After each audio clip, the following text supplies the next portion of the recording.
E vamos lá de novo, mais um vídeo, gente. Dei uma descansadinha perto do ritmo que eu tava fazendo, tipo 3 vídeos por dia, né? Não dá pra manter esse ritmo, porque senão eu não faço outra coisa da vida. E eu tenho que fazer carinho nos gatos. Eu tentei gravar sobre liberdade de expressão, e como eu temia o assunto pareceu complexo demais, e eu vou ter que gravar esse vídeo fazendo roteiro, talvez dividir em várias partes, falando etc, etc, etc. E por causa dessa dificuldade de eu fazer esse vídeo, eu acabei relembrando de uma coisa essencial que eu estou fazendo no canal atualmente: desabafo. Hoje, uma notícia específica afetou o meu humor. Uma. Só para. Hoje é que dia? Hoje é dia 14 de agosto, sexta-feira, 14 para 15. Eu estou gravando de madrugada. E teve a divulgação de uma pesquisa de opinião da Datafolha, que mostra que o índice de aprovação do governo Bolsonaro subiu, acho que 7 pontos em um mês, e o índice de desaprovação caiu próximo assim, foi uma subida e uma queda bem acentuadas para um mês, e o Bolsonaro chegou a atingir as melhores taxas de aprovação desde a posse. Ou seja, em tese, se essa pesquisa da Datafolha estiver correta, o bem-estar entre o eleitorado e o Bolsonaro hoje é melhor do que em janeiro de 2019. Que é assustador, porque é na época em que ele estaria ainda em casamento, lua de mel eleitoral, né?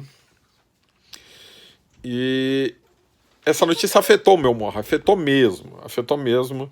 Eu queria ser daqueles que não acreditam em pesquisa de opinião pública, porque eu simplesmente, isso não deve refletir nada. Mas eu infelizmente ainda sou velha guarda, acho que pesquisa de opinião pública é um parâmetro para alguma coisa. Então vamos lá, vamos entender primeiro por que me afetou e depois comentar a notícia em si. O principal motivo de ter me afetado é relativamente óbvio, né? Eu não gosto do governo Bolsonaro, e ver que a população está voltando a gostar me frustra, mas me frustra especificamente em um ponto. Em maio e junho, eu estava bem confiante que ia ter impeachment. Em julho, essa minha confiança começou a ser afetada por causa do sucesso da política do Bolsonaro de aproximação do Centrão, e que o Bolsonaro conseguiu surpreendentemente aprender a não criar uma crise por dia, fazendo declarações malucas para a imprensa. E também diminuiu o nível de confrontamento com o STF, parou de apoiar a manifestação antidemocrática, ele fez uma suavização da postura dele, que acabou acalmando os ânimos políticos que estavam muito acirrados. Então, em julho eu passei a desconfiar, parece que esse negócio de impeachment não vai sair, e agora com essa pesquisa de opinião da Datafolha é meio que a pá de cal na ideia do impeachment, pelo menos a curto prazo. É muito difícil, muito improvável o Congresso Nacional tomar protagonismo de uma ação contra um presidente que tem alta popularidade. Talvez as ações no STF, coisa assim, mas o cenário ficou muito mais improvável. O que me frustra profundamente, não só por uma simples questão de torcida política, como até mesmo por uma questão de análise, né? Na minha opinião, o presidente Bolsonaro já cometeu muito mais crimes de responsabilidade, corrupção e whatever, em todos os aspectos, muito mais que o Collor chegou a cometer. E a Dilma, eu inclusive nem sei avaliar se o impeachment foi positivo ou negativo. Eu acho que sim, o Lula devia foi preso corretamente, e talvez solto corretamente, mas o impeachment da Dilma, para mim, foi talvez mais maléfico do que benéfico, apesar do governo PT merecer muita chibatada. Aí fica essa frustração. Aí depois vem a questão de como a popularidade do cara tá subindo agora. O que houve entre junho, julho e agosto, especificamente julho, mais julho, né, que é o período que essa pesquisa mostra esse aumento? Como que agora, com 100 mil mortos, com 3 meses já de sem ministro da saúde, com todo esse caos acontecendo, o caso Queiroz começando a bombar, como que ele está ganhando popularidade? A resposta padrão que a maioria dá, são R$ 600 do auxílio emergencial. É a resposta padrão, e eu acho que ela é uma parte da explicação e é um pouco simplista. Eu talvez esteja torcendo para não acreditar que seja só os R$ 600 de auxílio. Eu sou muito da ideia de que sim, a economia é o principal motor da popularidade de qualquer governo, e no momento em que uma parcela mais que significativa da população está recebendo dinheiro do governo, não importando qual é exatamente a origem do projeto de lei que gerou esse auxílio, como foi o processo político, que todo mundo com um pouco de informação sabe que foi apesar do Bolsonaro que isso aconteceu. É verdade. Quando há um projeto de distribuição de renda, a tendência é do governo ganhar popularidade. Só que esse projeto de distribuição de renda está acontecendo desde abril. Abril, maio, junho e julho. E começou a dar reflexo na popularidade só agora em julho. Um pouco esquisito. Claro, o impacto econômico disso começa a demorar a ter a percepção política disso, tal. Essas coisas podem demorar mesmo a gerar um aumento de popularidade, mas fica esse questionamento, né? O que aconteceu em julho, especificamente, que pode ter mudado esse cenário? Não é o auxílio emergencial. Primeiro, o bolsonarinho paz e amor, que começou a não ir para o cercadinho dele falar besteira e gerar polêmica e incentivar a ala ideológica, olavista, golpista, fascista que apoia o governo. Ele diminuiu o tom. Isso pode gerar um maior apoio na direita que se sentia frustrada do Bolsonaro ser radical demais e não simplesmente um anti-PT. Mas eu acho que tem um outro fator aí que pouca gente está analisando. E vamos lembrar, né, que o Bolsonaro diminuiu esse tom principalmente por questão do caso Queiroz. Foi ponto de mudança do discurso dele. Um pouco também com a subida de tom que o STF fez, que pode ter intimidado ele. Agora, o segundo ponto que eu acho que pouca gente está analisando é a questão da reabertura econômica. A narrativa ao redor da pandemia, do combate à pandemia no Brasil, era muito do Bolsonaro falando: os governadores estão fazendo tudo errado, estão quebrando o Brasil e a gente já está abrindo a economia. E os governadores e prefeitos falando: olha, essa crise é séria, vai matar muita gente, a gente tem que frear a economia. E o que aconteceu em julho, em junho já começou a acontecer, mas em julho acelerou, é que os governadores tiveram que se render à economia, mesmo com a pandemia em gente morrendo, mil mortes por dia. A reabertura econômica teve que acontecer e dá uma impressão para a população que o pior já passou. Mesmo 1.000 e tantas pessoas morrendo por dia, a gente está voltando a construir uma espécie de normalidade aos poucos, o que passa o recado psicológico de que, olha só, o combate à pandemia, o que a gente tentou não funcionou, Não importa o que a gente fez, a gente vai ter que levar a nossa vida agora com esse vírus rolando por aí. É claro que essa é uma análise muito simplista, mas o psicológico é meio que assim, o, é mais fácil dar razão ao Bolsonaro hoje no combate à pandemia do que antes, em alguns aspectos, né? No sentido de, eu estou voltando a poder ir para o shopping, eu estou voltando a poder ir para o bar, e o vírus está rolando por aí, então por que eu não podia ir antes? Pode ser que muita gente esteja pensando por aí, um absurdo completo, não estou defendendo essa linha de raciocínio, por favor, estou tentando criar uma explicação para o inexplicável.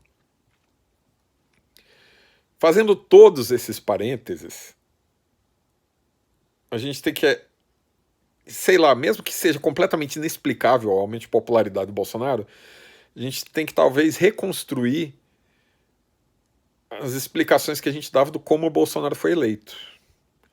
Que o Bolsonaro foi eleito, segundo a gente interpreta classicamente, 2 anos de clássico, ele foi eleito com base, primeiro, no antipetismo, no ódio ao PT, no ódio à esquerda, principalmente ao PT, mas à esquerda em geral, né, uma campanha de demonização da esquerda que aconteceu aproveitando as mazelas do governo PT.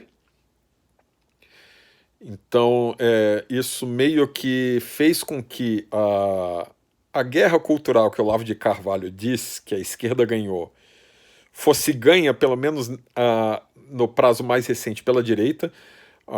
Se você for pensar, praticamente nenhum líder político de esquerda nacional hoje tem projeção. Os grandes inimigos políticos do Bolsonaro são de direita, todos.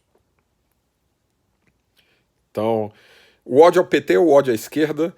Nós temos também o discurso anticorrupção, que é um discurso clássico de populistas, não custa relembrar disso, e que ficou enfraquecido com a questão cada vez maior da corrupção do governo Bolsonaro, que está ficando cada vez mais clara. A saída do Moro também pesa muito contra esse discurso anticorrupção do Bolsonaro. Nós temos também a questão do discurso da segurança pública, do combate à violência, combate ao crime, e isso meio que saiu da mídia. O Bolsonaro tentou fazer isso no primeiro ano de governo dele, manter na mídia, com questão de rearmamento, etc., mas acabou saindo da mídia por causa da questão da pandemia. A percepção da violência diminui quando nós temos muito mais mortos por causa de uma doença, né? Então, acredito que, em parte, a preocupação com a criminalidade e coisas do gênero, que era um discurso muito deturpado de como combater e como entender a violência no Brasil, mas teria sido um dos pontos de popularidade dele. Nada disso se sustenta hoje. Ainda há um quarto ponto que eu estava esquecendo, que é a questão do liberalismo. O ponto onde acho que até mesmo os petistas concordam é que a gestão econômica do Brasil nos últimos anos foi desastrosa. Aí vai ter gente apontando que a culpa é do Cunha, do Congresso, da Dilma, whatever. Mas, de fato, havia e há um grupo de liberais no sentido econômico. Infelizmente, o pessoal faz aquele discurso contraditório de liberal para a economia, conservador para os costumes. Já questionei esse tipo de pensamento em outros vídeos. Mas há os liberais que esperavam que o Bolsonaro, por se opor à visão política do governo Dilma e do governo Temer, ele acabaria abrindo espaço para as reformas necessárias, para as reformas econômicas necessárias. E acho que já é meio claro que o governo Bolsonaro tem tudo menos liberalismo econômico. Só para citar duas coisas, né? A única reforma das prometidas que andou foi a reforma da Previdência, e ela andou muito mais por causa do Maia do que do Bolsonaro. Foi uma questão que aconteceu muito mais interna ao Congresso. E se foi bem feito ou foi mal feito, caberia 800 vídeos para isso, mas a única reforma que passou. Todas as outras reformas atravancaram. Projeto de estatização, de privatização simplesmente não aconteceu. Nenhuma privatização desde que o Bolsonaro assumiu. E todo projeto econômico do Bolsonaro tem um quê até desenvolvimentista, de aumento de gasto estatal. O Guedes pira com isso, faz um malabarismo. A equipe econômica do Guedes está sendo desmantelada exatamente por esse conflito. Então, não dá para entender nenhum dos motivos que teriam eleito o Bolsonaro hoje está valendo. Então fica a pergunta, será que são mentalidades do tipo populismo econômico que elegeu o Bolsonaro? Coisas do tipo assistencialismo, distribuição de renda? Ele tinha um discurso oposto a isso. Como é que hoje isso sustenta ele e ontem não teria funcionado? Ou a pior hipótese, o simples ódio. Será que o povo brasileiro está acostumando a odiar? Está gostando de odiar? Porque o bolsonarismo, o olavismo, infelizmente, no mínimo, mesmo que você discorde da minha análise de que o Bolsonaro é ideologicamente fascista, no mínimo flerta com o fascismo. O que eu acho assustador é que a população brasileira, que sempre foi conservadora, sempre foi preconceituosa, está começando a se tornar ideologicamente violenta, ideologicamente fascista. É muito preocupante essa ideia. É muito preocupante. Eu não sei o que me preocuparia mais. Uma burrice de fechar os olhos para coisas próximas ao genocídio que o Bolsonaro está cometendo, porque está ganhando R$600 por mês. Ou ainda pior, de estarmos abraçando os fascistas, aceitando o ódio. Faz menos de um dia que essa pesquisa saiu. Esse é um desabafo dos meus medos, mais do que uma análise. Mas até onde eu vi, foi a única pessoa que fez, deve ter muito mais gente que fez esse paralelo também, da questão da reabertura, da gente não ter conseguido achatar a curva, com o Bolsonaro ter ganho a narrativa contra a pandemia. O que é meio maluco, mas diante da esquizofrenia política atual talvez faça sentido. Assim, a ideia, a narrativa política de que o vírus era inevitável, a gente tinha que sair na chuva e morrer quem morreu, paciência, talvez esteja vencendo o debate. O que já é um sinal do vencimento do fascismo. De não se importar com a verdade, não se importar com a ciência, não se importar com os fatos e aceitar a morte de 100 mil pessoas como algo ok. Vida que segue. Enquanto deveria ser vidas que não seguiram, né? É isso aí. Chega do desabafo. Sonhem comigo e façam carinho nos seus gatos.